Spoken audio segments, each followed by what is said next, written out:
them to ask questions and learn more about what they do at their organization. So without further ado, I will hand it over to Sarah and Kate. And thank you again for joining us today. Thank you so much for having us. Thank you. Hi, everybody. I'm Sarah. I'm a veterinarian. I'm one of the founders of Ruthless Kindness. We are a 501c3 nonprofit in Sonoma County, California. We were founded by veterinarians, myself and Dr. Kate. And the goal of this presentation really is we just want to facilitate the partnerships between human services and veterinarians. So like I said, I'm Sarah, and I'm a veterinarian. I've been running Ruthless Kindness since 2017. Before that, I was medical director at the Humane Society of Sonoma County. My entire veterinary career has been in shelters and nonprofits. And I'm Kate Kuzminski. I'm also a veterinarian. I'm a co-founder of Ruthless Kindness. My background as a veterinarian is practice owner, relief veterinarian, as well as shelter veterinarian within the last 15 years, and been working. We co-founded Ruthless Kindness in 2017.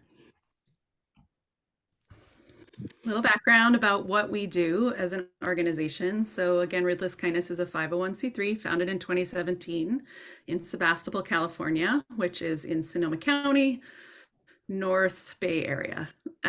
So what we do is we have a mobile unit, which is a retrofitted ambulance actually. And we provide veterinary exams, vaccines. A lot of it is providing documentation like rabies certificates to help people get what they need to get into housing.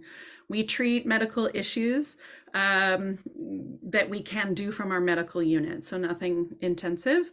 And we do both individual appointments and we do clinics. We work really closely with human service partners. So our individual appointments are almost always a referral from a victim advocate, a social worker, some facility employee for somebody who is experiencing some sort of a challenge or is currently in a crisis. So we'll get a referral, and from there, either the advocate or the social worker will facilitate the entire process, or more often they just put us in direct contact with the client. And then we'll take our mobile unit to where they are at or where they are comfortable meeting us, and we'll do whatever's needed from there. So any vet care that's needed, if they need something above and beyond, then we facilitate what they need beyond what we actually do.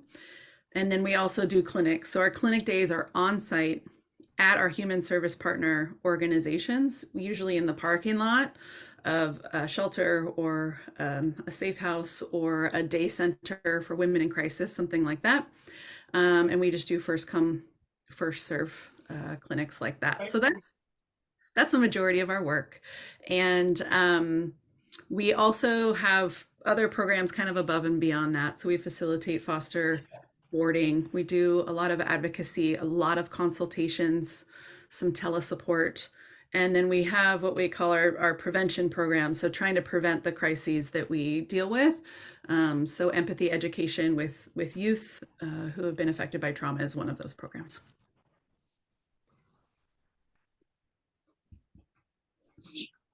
What we don't do, equally as important, is we're not a full service hospital. So we don't run blood work. We don't do x-rays. We do not have a brick and mortar hospital or clinic. Any medicine we do needs to be done out of our mobile unit. We are not on call for severe emergencies, and we are not the client's ongoing veterinarian. So a year from now, if their animal has itchy ears, we're not wanting to be the person that they call. We're more focused on the specific moment of crisis or challenge and removing barriers to getting to somebody's next best place. So to that end, we're on site. We're actually an on-site partner at our local family justice center. So we have an office, and we're really focusing on that moment of crisis and removing the barrier in that moment. So today, I think because we as veterinarians work so closely with human service providers, I think that we are well placed to be able to give some advice on how to approach veterinarians to get service for your clients. I've been a practice owner. We work with local veterinarians as clients, trying to get our clients into clinics. So we have that experience. We also know what it takes to formulate a successful partnership. Like, how do you be a good partner to a veterinarian? And as a veterinarian, what are you looking for in a good partner? So I think that because of our broad experience on both sides of this situation, our goal here today is to be able to share some of those tips with you and give you some insight into this. I thought it was important to be able to just really give you a quick background on the veterinary profession. And I think why I think this is important is because there's a lot that's happening within the veterinary profession right now that you may not be aware of. And it just, there's a lot of nuances about the profession that might, if you understood or if you were aware of it, it might give you extra support in forming a partnership with a local veterinarian. So right now, as the slide outlines, we have 87,000 U.S. veterinarians in the U.S. The majority are women, which is a real flip-flop from where we were 30 years ago, 40 years ago, 50 years ago. Hugely male-dominated profession, and now it's a female dominated profession. I think that it's important to know that we are the whitest healthcare profession in the United States. And sometimes, because of the cost of veterinary care and the increasing cost of veterinary care, the demographic of who comes into a veterinary clinic has likely changed or may change, and they may not always see the people who really need their help. There's forgotten people and forgotten animals in every community. And sometimes as a veterinarian who provides care for money, they may not see that. They are under significant time constraints. There's a severe veterinary shortage, compounded by the pandemic, more people getting animals during the pandemic. Once everyone had to go back to work, it became more of an issue for shelters, and there's more animals there now, and there's more animals than there are veterinarians to provide that care. And by the year 2030, we will have a shortage of 15,000 veterinarians, even though there's veterinary colleges that are trying to expand the number of veterinarians that come in. We're trying to create more schools. And even though we are trying to take these steps, we're still going to have a severe veterinary shortage. And I am sure everybody on this call has experienced that in the form of long waits in the parking lots, inability to get an appointment when you needed one, emergency clinics that have had to close down on a particular day because they're just overwhelmed and they don't have the staff. I know that's certainly things that have been happening in our area, and I'm sure that's happening all across the United States. There's also a mental health crisis. There's a lot of mental health challenges within the profession due to a number of reasons. Student debt is one of them. Social media has been helpful and not helpful to veterinarians. Veterinarians are often called out on social media or criticized, which is very difficult for individual veterinarians to take. So some may be hesitant to provide service in certain situations, having to deal with economic euthanasias, which are situations where the veterinarian has to euthanize an animal for a treatable disease because the person is unable to pay for it. And also veterinarians deal with a low to a high level of trauma daily. For example, how I think about this is when I was in private practice, I would be needing to do an appointment that might involve euthanasia of a patient of mine that I have been dealing with for years and caring for that family and caring for that pet. And so in that moment of the euthanasia, I want to be there for the client and the family and the animal. And it's also one of my patients, which I have been connected to. And to go from that appointment immediately into the next appointment where it might be a family with a brand new puppy that I need to be a different person for that family within 30 seconds. I remember that in private practice. I remember standing in front of the doorway and being like, okay, take a breath. Now you have to be here for this next person in a totally different way. And so just that sort of movement from who you need to be, like the chameleon, who you need to be, provides this different level of stress and trauma within a matter of minutes.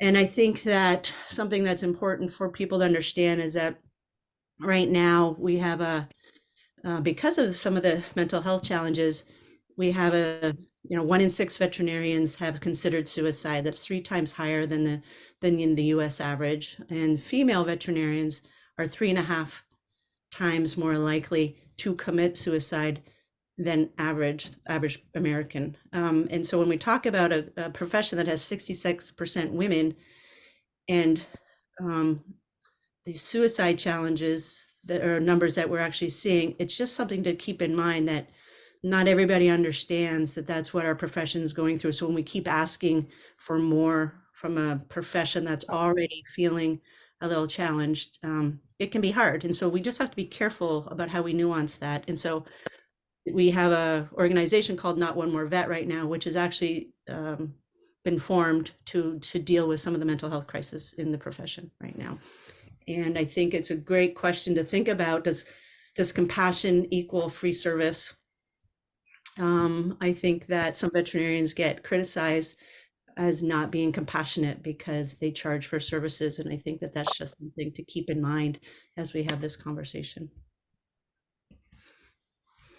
And, veterinarians are a really critical piece to the work that you all do.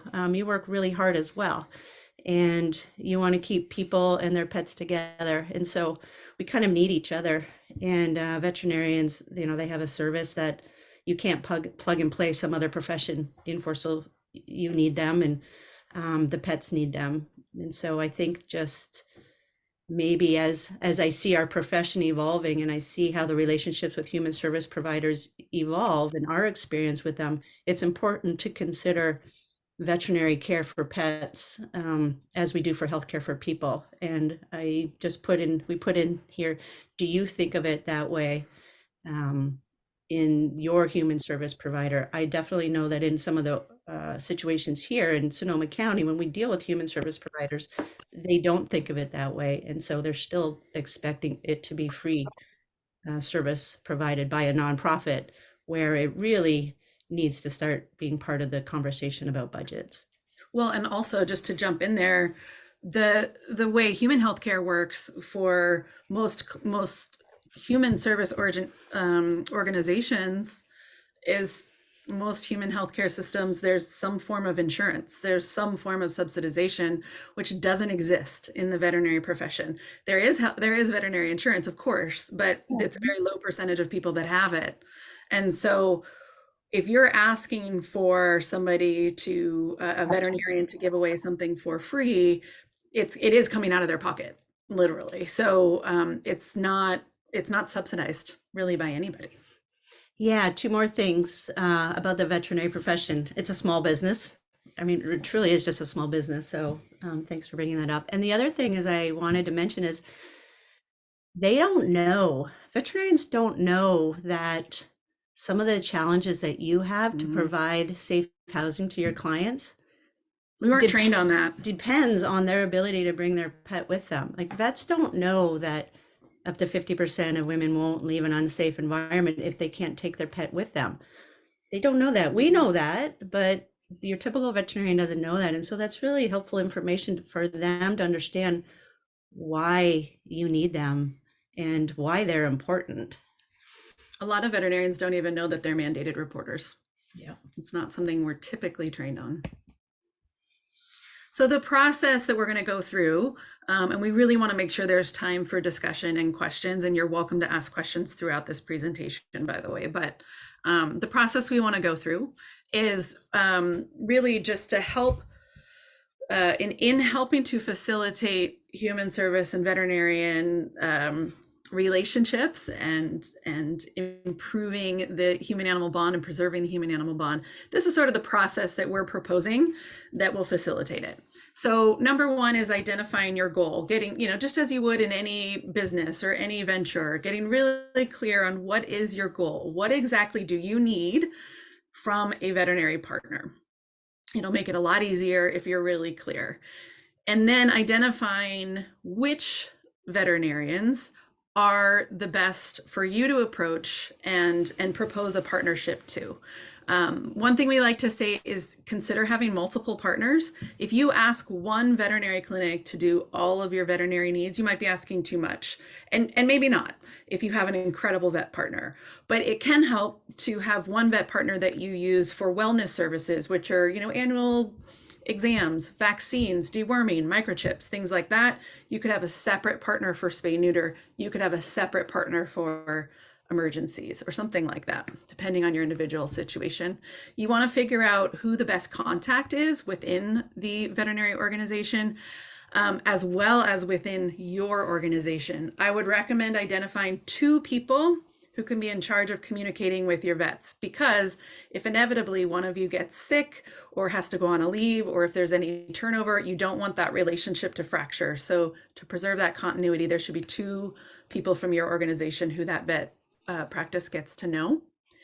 Get your elevator pitch down, get it short, get it succinct, but know your story, why you're important, why your role with animals is important, why you need veterinary care, and then formalize the relationship. I recommend getting it in writing in some form. Again, there's turnover, the vet clinic might get new staff. If you can have it in writing, that's great. If you work out a good partnership, maybe that's just an email, maybe that's an MOU, but it's a good idea so that if there is turnover, you can say, oh no, these are what our 2 organizations do for each other, and it's been that way for 3 years. Know how to handle an appointment, we'll go through that, and know how the payment is going to be handled as well. We'll go through that too. Yeah, I think a lot about the process is figuring out the path of communication. Huge. Right, because it's really hard to call on both parts. For someone from your organization to call a clinic where there's multiple staff, and for a clinic to try to call your organization and be able to get to the person in a timely manner, because both parties are so busy. Yeah. And it's really in the best interest of the client and the animal if that part of the process is really streamlined. Mm-hmm. Agreed. So when you're looking for a veterinary partner, maybe you already have one, which is great. But this is really, if you are looking to find a veterinary partner, or if this can also help if you're a vet and you're interested in helping out in these situations, but word of mouth, who in your community is doing this type of work? Who in this community is a veterinarian who is proactive in the community, who shows up at events, who cares, word of mouth. Who might be approachable for this type of a partnership? Who do you think might be interested? Maybe you can build on an already established connection. Maybe it's your own vet. Maybe one of your board members has a veterinarian that they went to college with. Who knows? Maybe there's a vet that you've been using sporadically and you can have a conversation and formalize the partnership a little bit more. If you're kind of going in blind, a great place to start is your local or regional veterinary medical association. So for us, it's REVMA, which is the Redwood Empire Veterinary Medical Association. That's where local vets sign up to attend presentations and get together for events. So that's a great place to start. Also conferences and presentations where the topic is something that applies to this type of work. You can, of course, approach your local Humane Society, SPCA, community clinics. Those people might have a little bit more, community focus.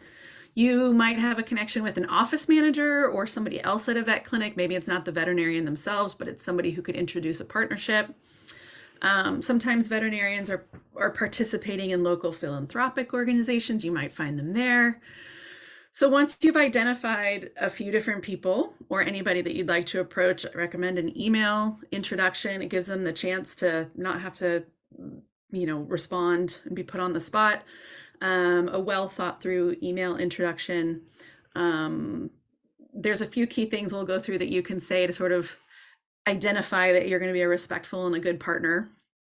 And again, just remember to consider multiple partners for different needs.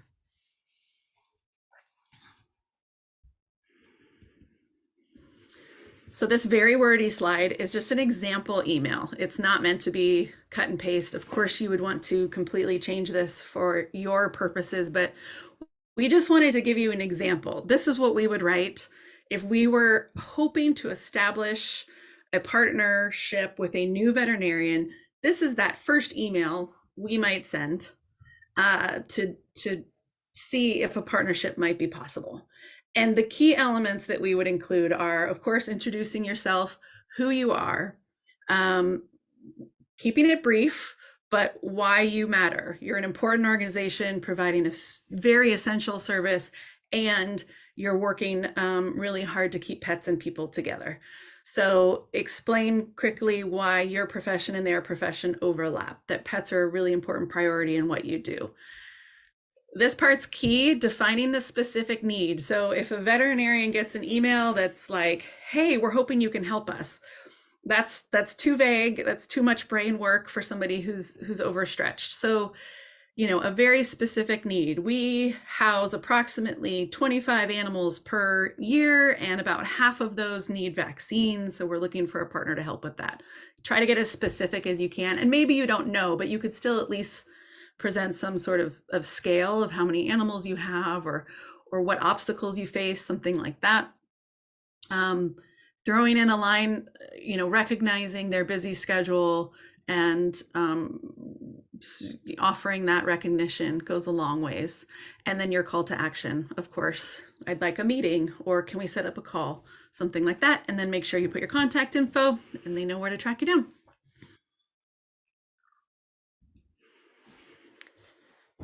I think similarly, if you were to reach out to perhaps present at a local veterinary medical association on what you do and kind of the link and the overlap between your important work and the important work that the veterinarians do, I think that reaching out to usually like the president of the local medical veterinary association or the secretary of the association would be an appropriate first step.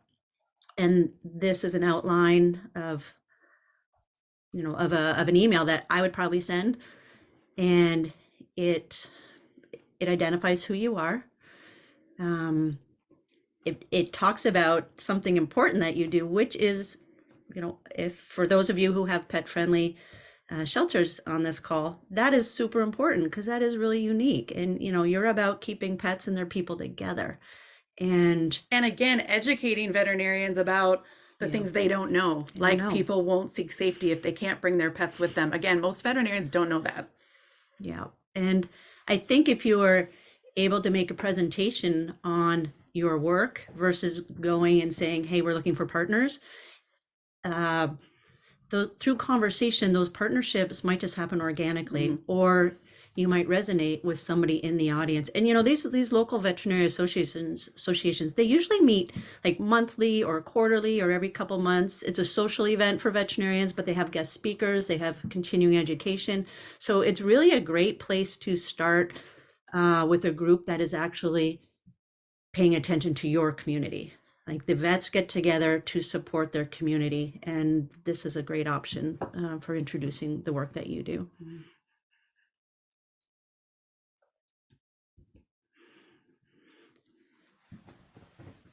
So how to be a good partner? I think it's important, again, to establish that clear pathway for communication and treatment. Being able to understand being able to hand something to the veterinarian in a streamlined process will go a long way. If it's consistent, if it's reliable, it will go a long way to you being a good partner, and it will also encourage the veterinarian to want to continue to be your partner. Being able to establish, like, how is actually care requested? Do you call the clinic for an appointment, or is there your main contact that you have? Is it through a text? Being able to be specific about what the pet needs and by when. Like, we 100% know, which is kind of why Ruthless Kindness came to be. One of the barriers to people getting safe housing in our community was that they could not get a vaccine appointment in a time-sensitive manner that would allow them to take a bed in a safe housing situation. And that was 5 years ago. Now it's even worse, right? So that is why advocates work with us, because within 24 hours, their client can have their animal vaccinated, meet all the requirements of whatever the shelter or hotel is for to bring a pet in. And so I think it's important, if you do establish a relationship, to really be clear on time needs and be able to explain them, because again, veterinarians won't understand that. Being clear on what your discounts have been arranged, what discounts have been arranged, or are they being expected? This next piece is important. Is the visit going to be under your organization's chart, or is it actually the client's name? So when an animal goes into a clinic, obviously it needs a medical record. So for us, when we're able to refer a client to one of our partners for more advanced care, those cases go under the Ruthless Kindness, our medical file at the clinic. And that would be something that you would want to establish ahead of time, because this just makes things much more much easier for whoever's doing the administrative work at the clinic. They're able to find the animal quickly. They're able to know who to contact if there's an issue.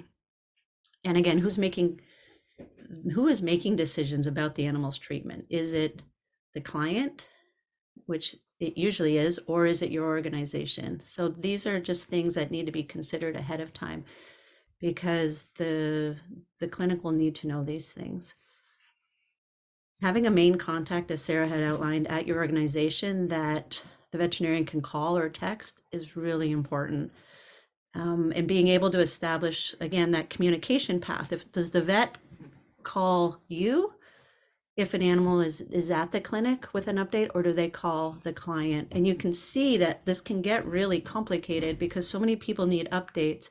But again, the veterinarian doesn't have a lot of time to be calling your organization, trying to find out who in your organization they speak to.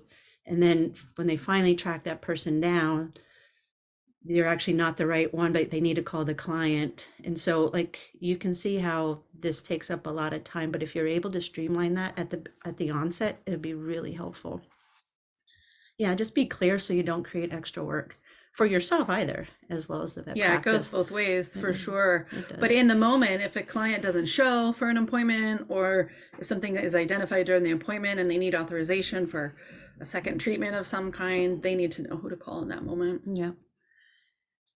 And for us, it's really helpful for the clinic to know who we are, right? So maybe if you're in a clinic and you have a partnership with a clinic, that you can ask your contact there, would it be helpful for us to come and just introduce ourselves so that your staff knows who we are when we call? Mm-hmm. I always think about, in this one, at restaurants, around here, there's a lot of people who make wine, right? And so wineries will go to restaurants and they'll pour their wine for all of the staff. And it increases the odds that the staff will recommend that wine to clients. So it sells a lot more wine. And so that introduction about who you are, what you do, putting a face to it, can go a long way. So ask if you can, bring some cookies and introduce yourself to the staff and let them know who you are. Yeah. It'll just help them care more. Yeah, it really will.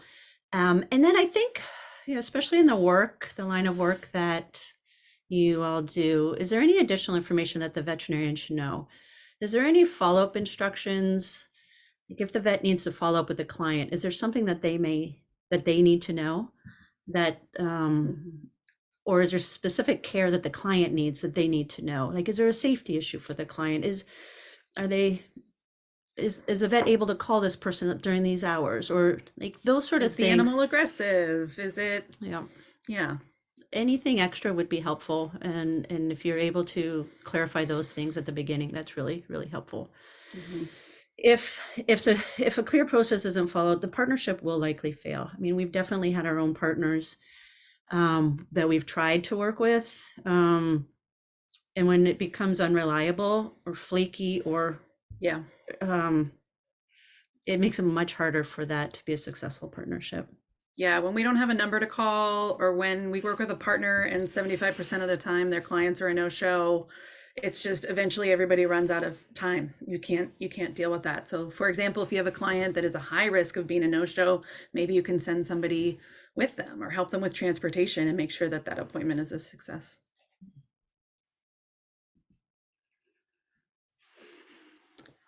I think that when you go to the appointment, this is just an outline of some basic information that could be pre-entered into your account with the vet practice, like ahead of the appointment, or on a piece of paper that would accompany the animal, or both.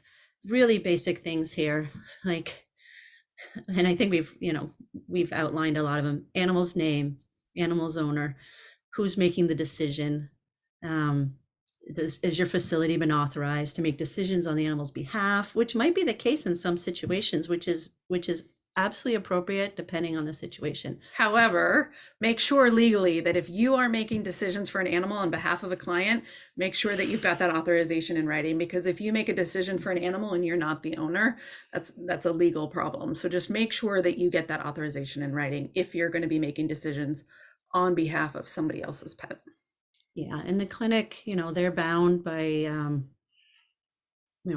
privacy laws, as you are, that they can't provide information to someone who's not the owner as well. And so if you need to know something, then you need to work with the client to make sure the clinic knows that there's something in the file that information can be shared with you. So having a contact number, the backup contact number, who's going to be paying the bill, any background information on the animal's health status or vaccine status. And we definitely know that I'd say 90% of our clients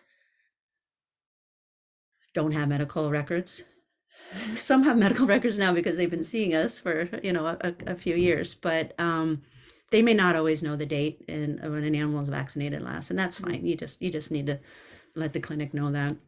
And then be clear on what the reason for today's appointment is. Today, this dog or this cat needs rabies vaccine, their vaccinations, flea treatment, needs to get into housing. These are the things that they need. The client needs documentation to say that they are the owner of the pet. And that comes through, once they get registered at the clinic, the animal goes under their name. That's their documentation that now, that's proof that the animal is theirs. And if you don't know exactly what is needed, you can just say that. Just say animal has no health history and we need to get it up to date on everything. That's fine. We want to make sure we're not repeating a vaccine that was given 2 weeks ago. So let us just make sure, that we know that's not up to date, and we'll get it up to date. I would recommend just making a form, taking this information, making a simple form. Every time you send an animal to the veterinarian, just have this form go with them.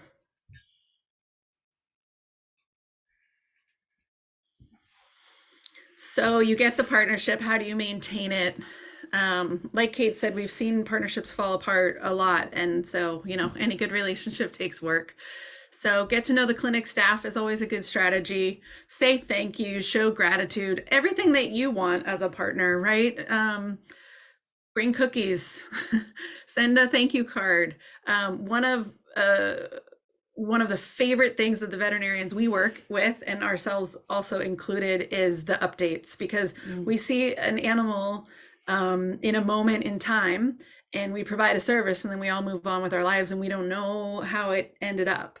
So if you can send an update, or if the client can send an update, or just send a quick email, or better yet, a photo, here's Rufus and Molly in their new apartment. They made it, they got housing, or any of those updates, that's the feel good that will keep us coming back to do it again and again, because you want to see that you're making a difference. Again, we keep harping on this one, but be respectful of time. Veterinarians are so stressed. They're working at such a fast pace. So just try to be efficient, be clear, show up on time, show up. Just respect business hours. If the vet is kind enough to give you their cell phone, don't call or text in the middle of the night. We get that all the time, and it's really stressful. Pay your bills on time. Don't ask for favors for yourself or your staff. That happens all the time where we're doing a clinic for people who are unhoused or in crisis, and then the person who runs the organization gets in line with their dog, and well, we might be happy to help. It's not appropriate, and it feels like we're getting taken advantage of. So just don't expect these free or discounted services to automatically get extended to your staff. Yeah, and many vets, many clinics may extend it to your staff. It's just as part of the communication and establishing that at the beginning. Yeah. I want to just go back to the say thank you often and show gratitude. As a previous practice owner, over the holidays, and if we had a particularly emotional appointment with someone, often people do, they send treats, all sorts of things, cards. I'll tell you that, over the holidays is when you typically see it, but it really matters, because no matter how busy we were at the clinic, like truly how busy we were at the clinic, if one of those people who were the ones that had been showing gratitude and I'd been able to develop a personal relationship with, I always figured out a way to get them in on a last minute appointment if it was truly an emergency. That just tends to be the case. So like with anything, with donors, it's about relationship.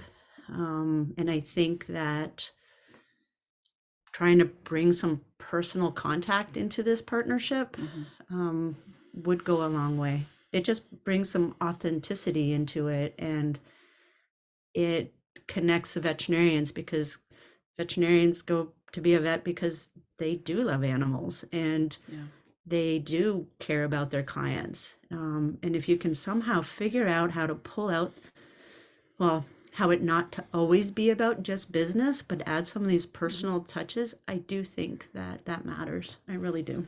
Well, and you have the potential to give a veterinarian that juice, that impact, that shot in the arm that all the veterinarians went to school for. And then they end up being a veterinarian who has to do economic euthanasias and who gets criticized online because they didn't give away something for free or whatever. And if you come in and you're offering them an appointment that really does make a huge difference for an animal and a person, and you are able to show that, that's something that veterinarians need and want.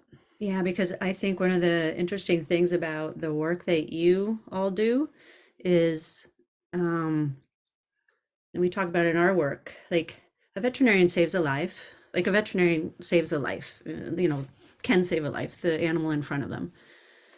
But in the work that you do, and if a veterinarian can help you with that work, they save 2 lives, right? Like they truly save 2 lives. They save the life of the animal in front of them and that animal's person. And that's something that veterinarians don't get, but we get it. But that is like that, that matters.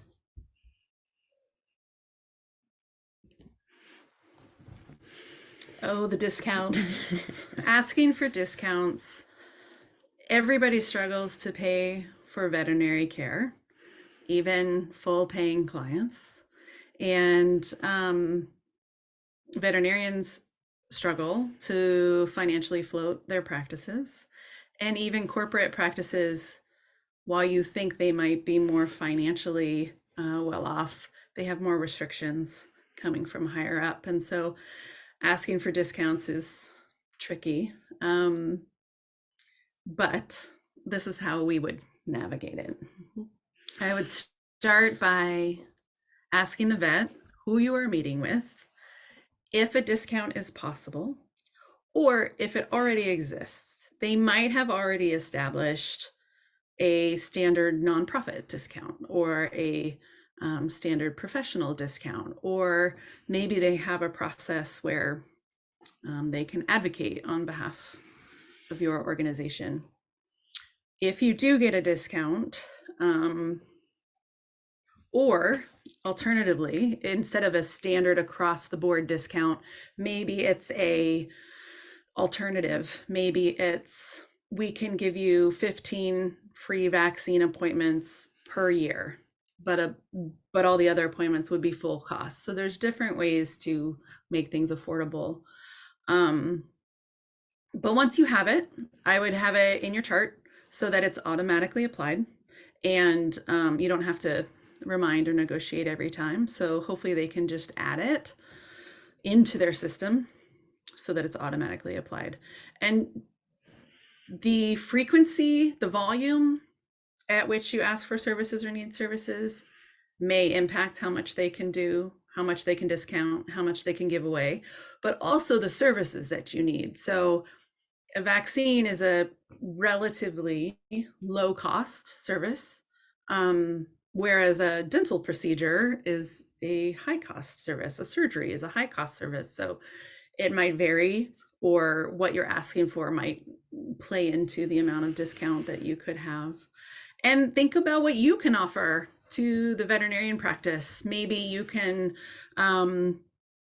put their logo on your website. Maybe you can offer them some free advertising or some positive reviews. Maybe you guys could co-write a grant so they could get some funds to subsidize providing care for you, but maybe consider what you can offer as well.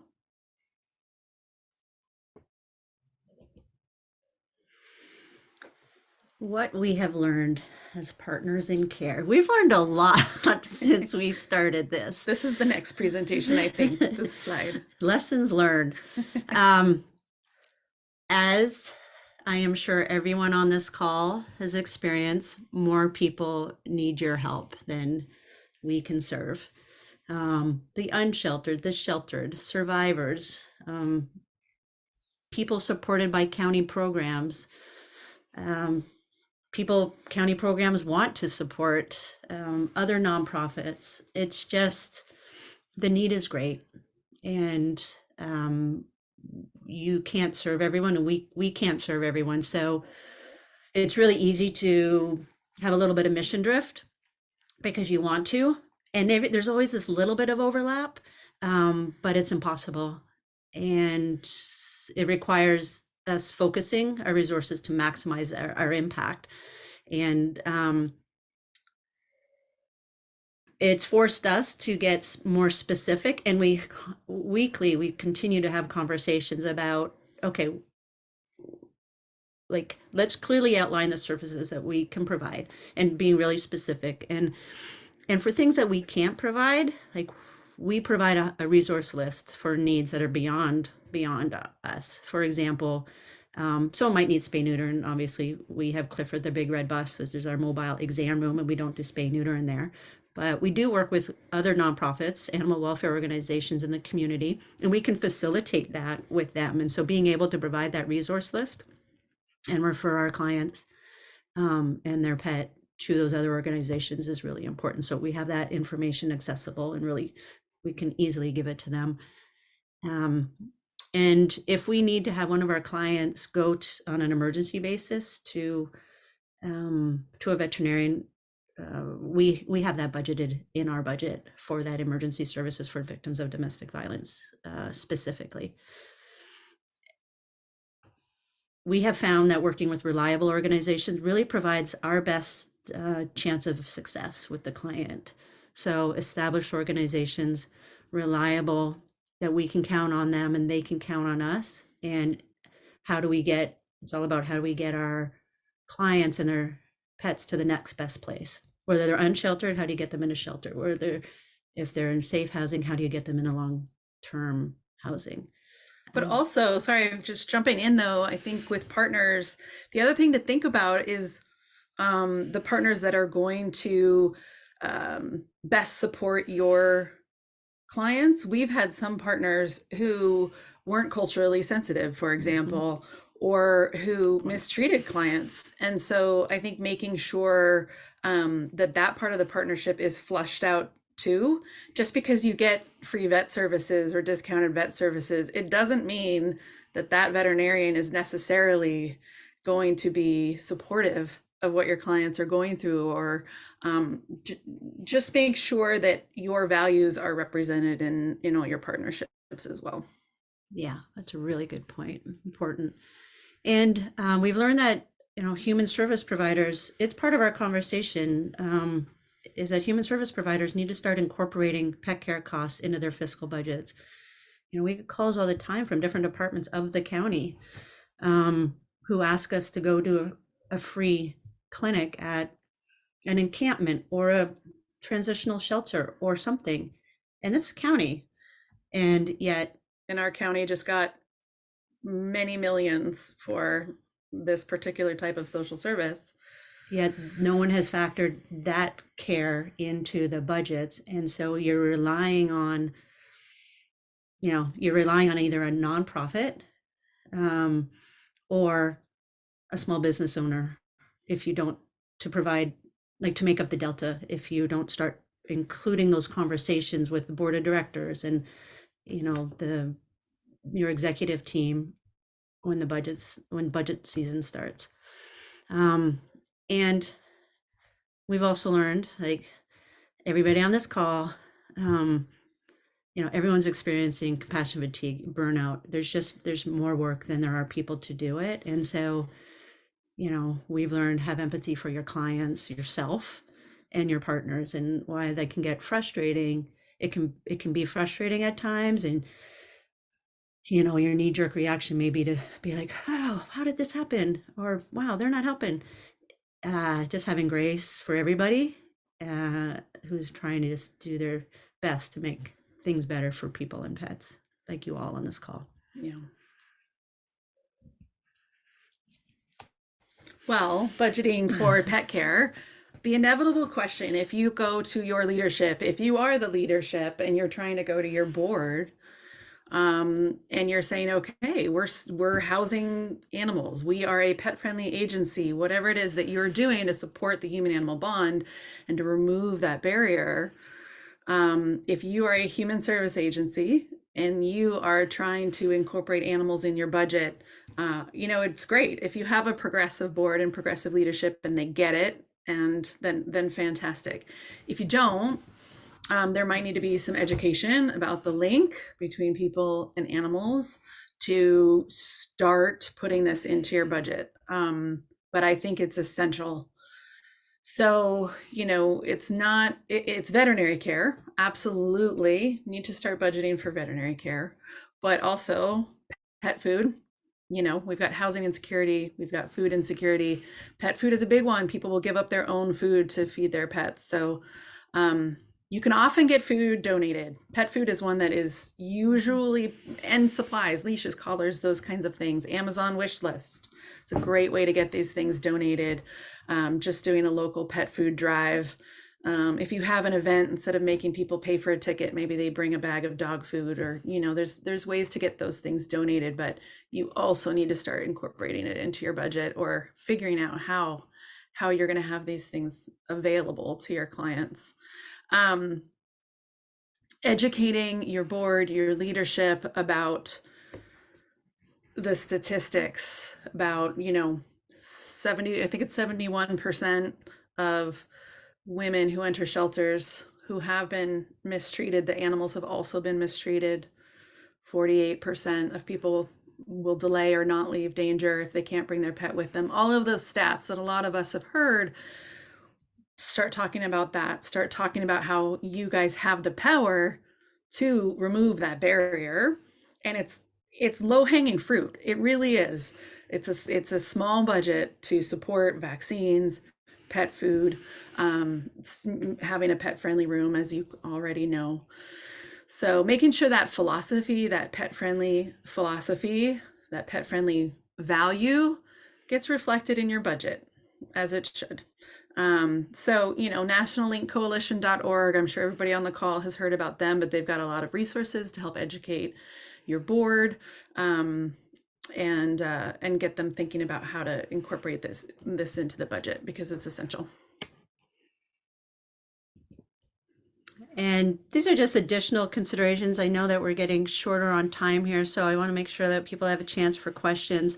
Just additional things to consider, like Sarah said, pet food, maybe maybe your staff might need some animal handling training. When you bring animals into a shelter, a human shelter, there's different protocols, infectious disease, daily care, other things to think about, which I'm sure you have all thought about, like how do you clean up? Who supervises the pets while they're there if the clients need to leave? We have a template for cohabitation shelters, veterinary protocols, infectious disease protocols. So if it's helpful, feel free to reach out to us. It's a customizable template we can send you. Definitely. As Sarah mentioned, veterinarians are mandated reporters, but many don't know that. And many states, or some states now, you're able to include pets in protective and custody orders. And that's just an interesting piece of information for you to have. All right, that's the end of the presentation. We are happy to answer questions, any questions if anybody has any.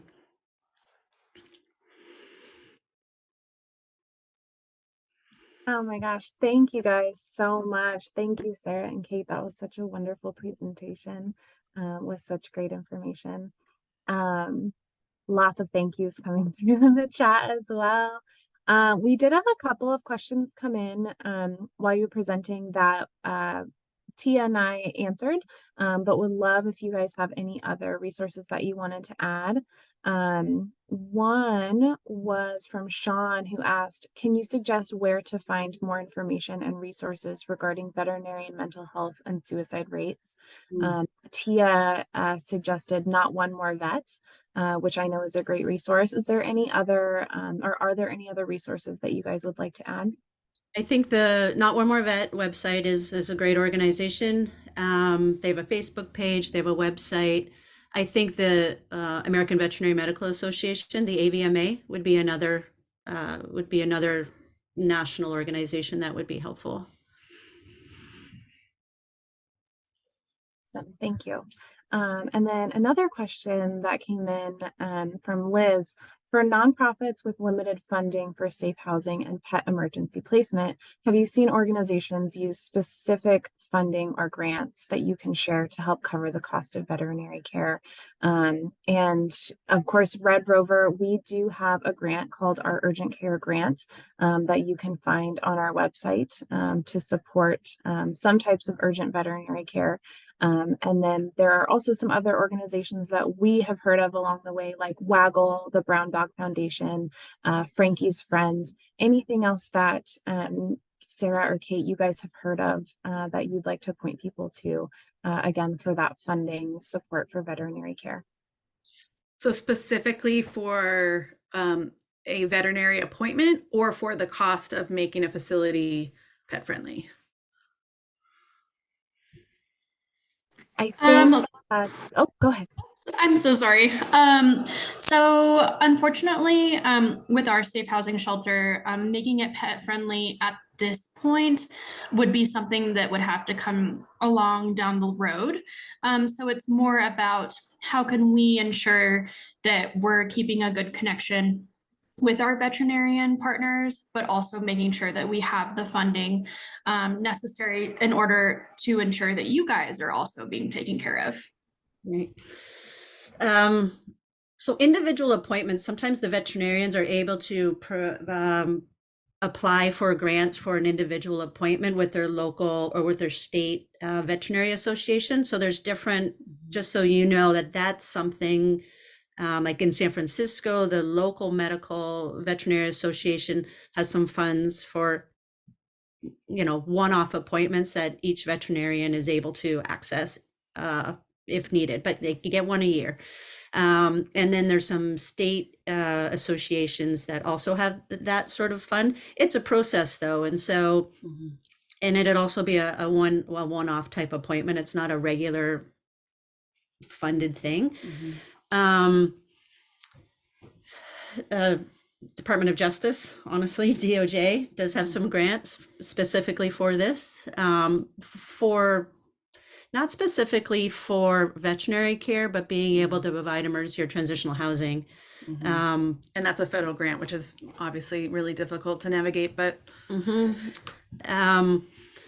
think the bottom line is there are a lot of little funds scattered around, and you need to just have those resources ready and then just start calling down the list. So like Danielle mentioned quite a few, we have a couple on our website under resources. You're going to have some that are local, probably like we have a local animal rescue that they just happen to have a, crisis veterinary emergency fund that's specific to Napa. So you're going to just need to catalog those. And then when the need comes, just call, apply, whatever it is for each little fund. The two other things that I would suggest is if you are from a nonprofit who has donors, like it's a good story, like find a donor who actually cares about this. Like it's a great story. Start a fund, name it after them. Yeah, like that. Ask people to sponsor a vet appointment for $200. It's a great story. Also, if you have a veterinary partner, sometimes they will start their own fund for a particular organization or animals from a particular organization. So those are extra things that I would suggest. Again, it's about relationship building and those things. So those I think are also much more reliable long-term if you're able to actually start that and then be able to tell the stories to either the donor about why their money made a difference, as well as to the veterinarian, like, thank goodness you started this fund, because of that, this is what we were able to realize. We had a local veterinarian. It was so beautiful. He didn't feel comfortable charging for euthanasias. And so he didn't charge, but he gave the clients the option. If you do want to pay, I'm going to put it in a fund for somebody who can't afford a vet appointment. So, but I feel like it's all these little one-off solutions. I think you're only limited by your own creativity, to be honest. I love that, Sarah and Kate. You all are just truly amazing people. So first, I just want to say thank you for all that you do. But I especially wanted to jump off of what you just said about creating a fund. And I think that's an amazing way to include your donors and your community in this work, Liz, especially if you all are thinking about becoming pet friendly down the road. This is an amazing way of introducing this idea to your donors and to your community. And it's, we've heard from so many organizations that have had success in this kind of fundraising. So really, I think it helps in the immediate, and more importantly, it's going to help you in the long run, as both of you just alluded to. And truly, I think that it's potentially easier than having to do all these little tiny piecemeal grants. Everyone, fundraising is hard, asking for money is hard, but this is kind of a powerful ask, right? It's a really good story. And so it's not a difficult ask. And, first getting somebody who's just going to give you the seed money so you can start the fund, name it after them, whatever it is, and then you can grow it from there.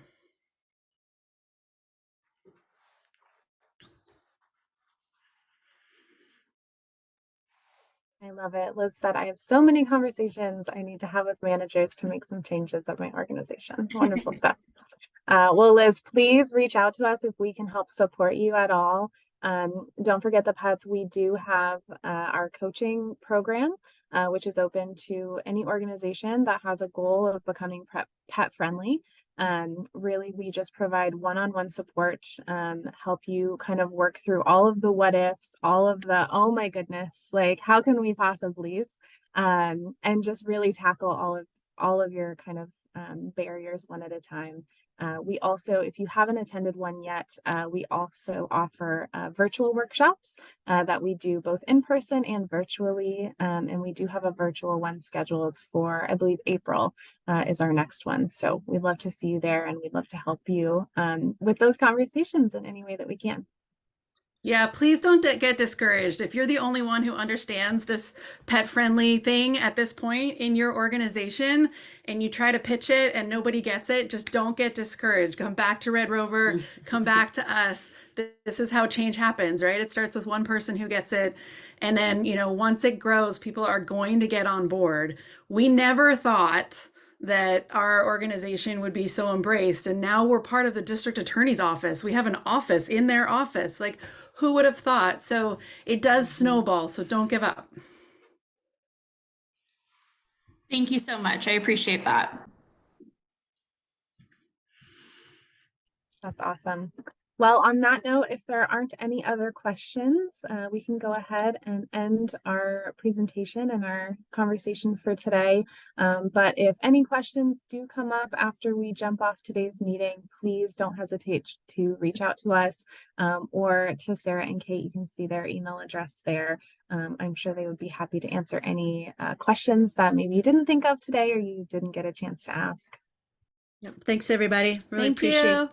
you all being here.